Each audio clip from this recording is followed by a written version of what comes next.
우리는 종종 전설 속에서만 존재할 것 같은 기묘한 존재들을 상상하곤 하죠. 오늘은 실제로 전해져 내려오는 한국민 속 전설에서 매혹적이면서도 무서운 요괴들에 대해 알아보려고 합니다. 천년을 산 여우 요괴, 전쟁의 징조를 예고한 괴이한 여인, 그리고 신비로운 금빛돼지 요괴와 남성의 정기로 젊음을 유지하는 요괴까지. 이 요괴들의 이야기는 과연 어떤 비밀을 품고 있을까요? 이제 여러분을 흥미로운 요괴 전설 속으로 안내합니다.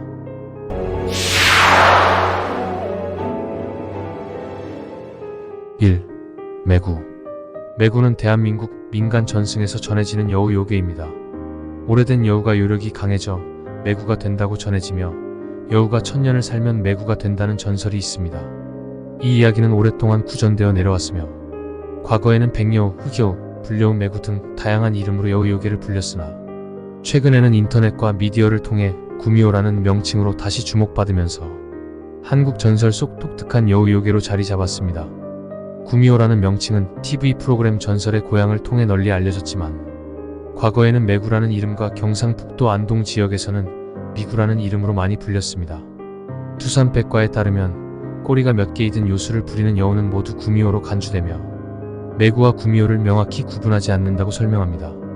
이는 한국 설화 속에서 매구와 구미호가 별개의 존재로 구분되지 않고 하나의 여우 요괴로 융합되어 인식되는 데 기인합니다.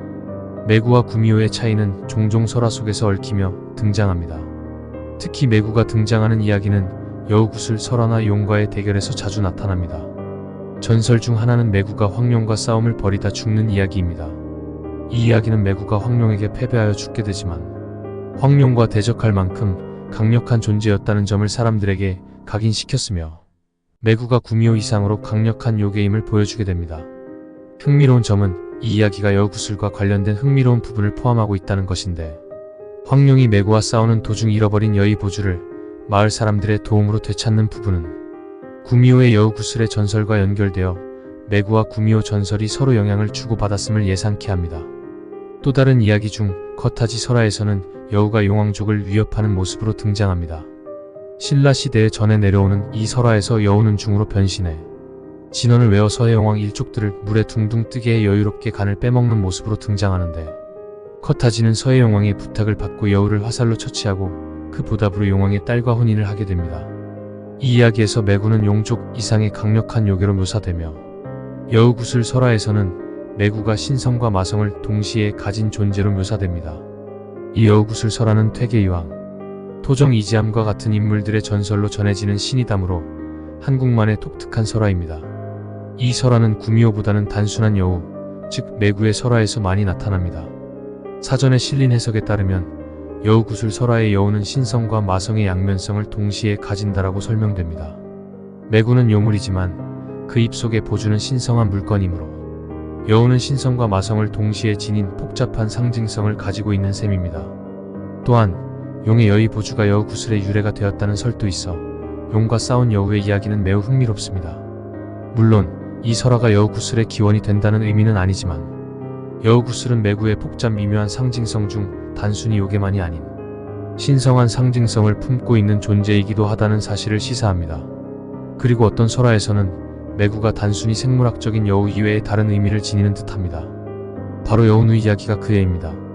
주인공과 친동생임에도 불구하고 가축들의 간을 빼먹고 무덤가에서 여우로 변신하는 장면이 등장합니다.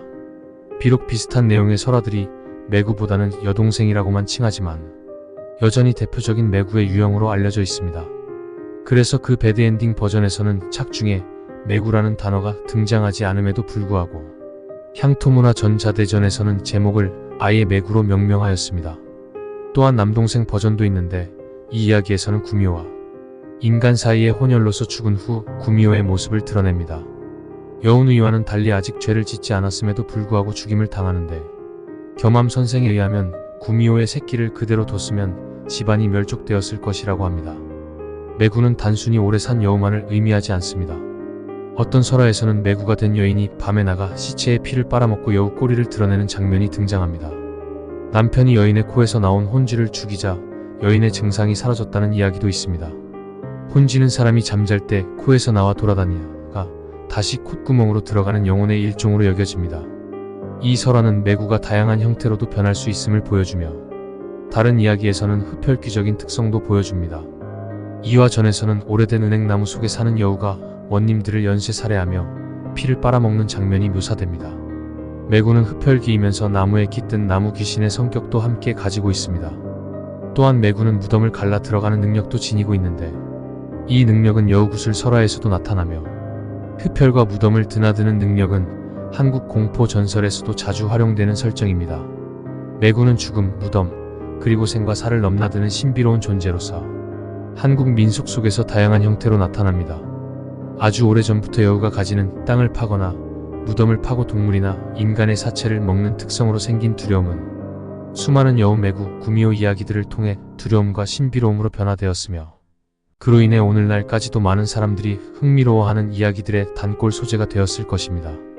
이 금돼지, 한국의 토종 요괴로 이름처럼 금빛 털을 지닌 돼지의 형상을 하고 있습니다. 금돼지는 마산 앞바다에 있는 월영도라는 섬의 동굴에 살며 아름다운 여성을 납치해 잡아먹거나 시중을 들게 한 식인 요괴로 전해집니다. 단순히 강함에만 그치지 않고 각종 도술과 변신술에 능한 금돼지는 중국 고전 소설 서유기에 등장하는 저팔계를 연상시킵니다. 그러나 서유기가 명나라 시대에 쓰인 것에 반해 금돼지 전설은 신라시대까지 거슬러 올라가므로 도술을 부리는 돼지인간이라는 개념은 금돼지 전설이 더 오래된 것으로 보입니다. 관련 설화 중 가장 유명한 이야기는 금돼지 자손 최치원입니다. 이 설화에서는 신라의 대문장가 최치원의 아버지가 사실 금돼지였다는 내용이 전해집니다. 설화의 내용은 다음과 같습니다. 어느 마을에 현감이 부임할 때마다 그 부인이 행방불명되는 사건이 발생했습니다. 한 현감은 부인의 옷자락에 실을 꿰매어 놓고 다음날 부인이 사라지자 부하들과 함께 실을 따라가며 그녀가 사라진 동굴로 들어갔습니다. 그곳에서 범인이 금돼지임을 알아내고 금돼지의 약점인 사슴 가죽을 사용해 요괴를 물리쳤습니다. 이후 부인은 아들을 낳았고 그 아들이 바로 최치원이었다는 이야기가 전해집니다. 고전 소설 최고운전에서도 이 설화를 차용하며 그 이야기를 더욱 극적으로 묘사하고 있습니다. 일부 판본에서는 금돼지에게 납치되었을 당시 최치원의 어머니가 이미 임신 중이었기 때문에 최치원이 실제로 금돼지의 자손은 아니라고 전하기도 합니다. 또한 금돼지는 고전 소설 금방울전에도 등장합니다. 여기서는 사악한 요괴들의 왕으로 등장하는데 주인공 금방울을 삼켜버리고 배가 아파 고통스러워하는 동안 남자 주인공 해룡에게 처참하게 죽임을 당합니다. 알려진 금돼지의 약점으로는 사슴가죽, 백마가죽 혹은 양가죽이라고도 전해집니다. 3. 야광귀. 야광귀는 순 우리말로 안갱이 또는 안팽이로 불리며 전생에 욕심이 많아 다른 사람들을 헐벗게 한 사람들이 죽어서 귀신이 된 존재로 전해집니다. 이 요괴는 항상 헐벗은 채로 추위에 떨고 있으며 그 모습은 인간들의 탐욕과 불의를 상징한다고 할 수 있습니다.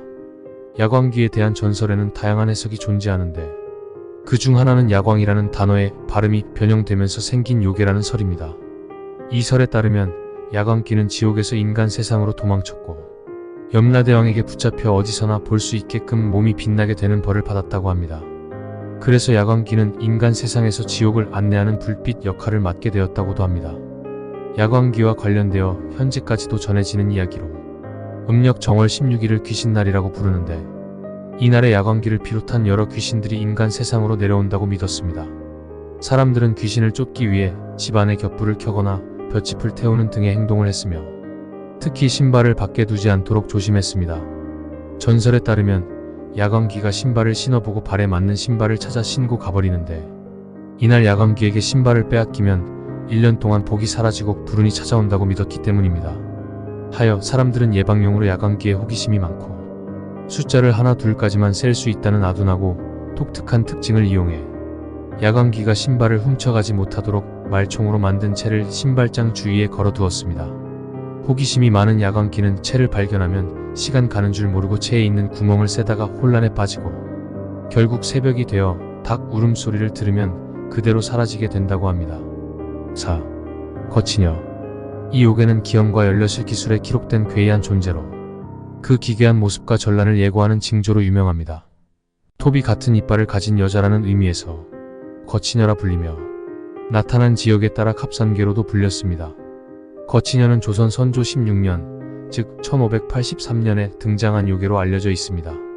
당시 학자 허봉은 정치적 반대 세력의 모함으로 인해 함경도 갑산으로 유배를 가게 되었는데 그해 여름 캅산 지역에서 이 요괴가 나타났습니다. 거치녀는 톱니다처럼 날카로운 거대한 이빨을 가졌고 머리는 헝클어진 채로 왼손에는 활을, 오른손에는 불을 들고 있었습니다. 이 기이한 존재는 사람들에게 피해를 주지는 않았으나 무서운 생김새로 인해 사람들에게 공포심을 심어주었고 결국 고을 군사들이 북을 치고 활을 쏘아 물리치게 되었다고 합니다.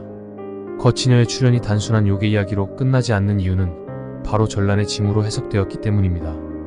허봉은 이 사건을 기록하며 귀신을 쫓기 위한 충려문을 작성했습니다. 이를 본 수암공 박재환은 거치녀의 등장이 10년 안에 남쪽에서 큰 난리가 일어날 것을 예고한다고 말했습니다. 실제로 그로부터 10년도 채 지나지 않아 임진왜란이 발발하게 되면서 많은 사람들은 거치녀의 출현을 전란의 징조로 받아들였습니다. 특히 거치녀가 왼손에 활을, 오른손에 불을 들고 있었던 모습은 외란을 상징하는 것으로 해석되었습니다. 외란은 한자는 사람을 뜻하는 인변과 불을 의미하는 화가 결합된 형태이기 때문에 당시 사람들은 이 요괴의 등장을 왜군의 침략과 연결지었습니다. 실제로 군담소설 임진록에서도 비슷한 설명이 등장하며 거치녀의 출현이 전쟁의 징조로 해석되는 이야기는 점차 확산되었습니다.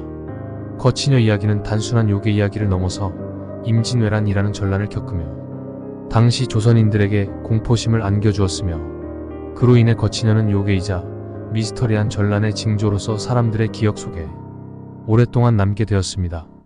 5. 백제궁인.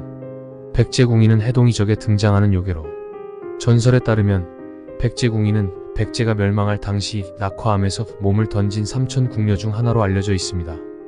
이들 삼천궁녀들은 죽은 후 영혼이 되어 세상을 떠도는 존재가 되었거나 요괴가 되어 살아남았다는 이야기가 전해지고 있었으며 백제궁인이 처음 등장한 이야기는 한 소년이 고란사에서 공부하던 중 벌어졌습니다. 밤이 깊었을 때 아름다운 여인이 나타나 소년과 시간을 보냈고 새벽 닭이 울자 여인은 자취를 감추었습니다. 소년은 이 여인이 단순한 사람이 아니라 요괴임을 직감하고 그녀의 옷에 실을 꿰어 바늘을 꽂아두었습니다. 아침이 되어 실을 따라가 보니 여인이 사라진 곳은 바위 틈이었습니다. 궁금해진 소년은 다시 밤이 되자 나타난 여인을 붙잡고 그녀의 정체를 물었고 여인은 자신이 백제 멸망 당시 백마강에 몸을 던진 궁녀 중 한 명이라며 낙화암에서 떨어질 때 석굴 속에 들어가 생식을 하게 되었다고 설명했습니다. 백제궁인은 소년에게 자신이 다른 요괴들과 마찬가지로 남성의 정기를 취해 힘을 보충해야 한다고 고백합니다. 그녀는 정기를 모으면 승천할 수 있었으나 소년에게 비밀이 탄로나면서 더 이상 승천할 수 없게 되었다고 말했습니다. 이후 그녀는 소년에게 인연을 맺어 그의 아내가 되겠다고 제안했고 두 사람은 함께 살기 시작했습니다. 그러나 시간이 흐르면서 여인은 점차 늙어갔고 결국 10여일 후 생을 마감하게 되었습니다. 백제궁인에 관한 또 다른 이야기로 해동이적의 이와 유사한 이야기가 또 전해지는데 춘천의 한 스님의 어머니가 벽곡생식을 통해 신선이 되었다는 이야기가 있습니다. 스님이 사망한 후에도 어머니는 늙지 않고 아름다운 모습을 유지했으나 한 젊은 남자가 그녀를 유혹해 동침하자 그녀는 갑자기 늙은 노파로 변해 사망했다고 전해집니다. 이 이야기 역시 백제궁인과 흡사한 구조를 가지고 있으며 남성의 정기를 흡수하는 요괴의 속성이 다시 한번 나타납니다. 백제궁인 설화는 후대 사람들이 백제의 멸망과 삼천궁녀의 전설을 안타깝게 여기며 만들어진 이야기라는 해석도 존재합니다.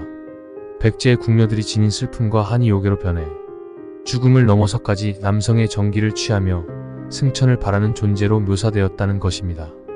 또한 백제궁인은 이후 여러 요괴, 설화에서 남성의 정기를 흡수하는 요괴들의 원형으로 작용한 것으로 추측됩니다. 백제궁인은 삼천궁녀 전설과 얽힌 슬프고 미스터리한 요괴로 역사적 비극과 후대의 상상력이 결합된 결과물이라 할 수 있습니다. 전설 속 백제궁인은 여전히 우리의 상상 속에서 백제의 멸망과 함께 기억되고 있습니다. 오늘은 이렇게 매구, 금돼지, 야광기, 거치녀, 백제궁인 한국 전설 속 요괴들에 대해 알아보았습니다. 이 요괴들은 단순한 공포의 대상이 아니라 그들의 출현에는 시대적 배경과 상징이 담겨 있습니다.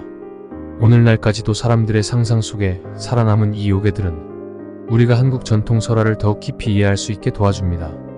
그럼 저는 흥미로운 새 이야기로 다시 찾아뵙겠습니다. 시청해주셔서 감사합니다.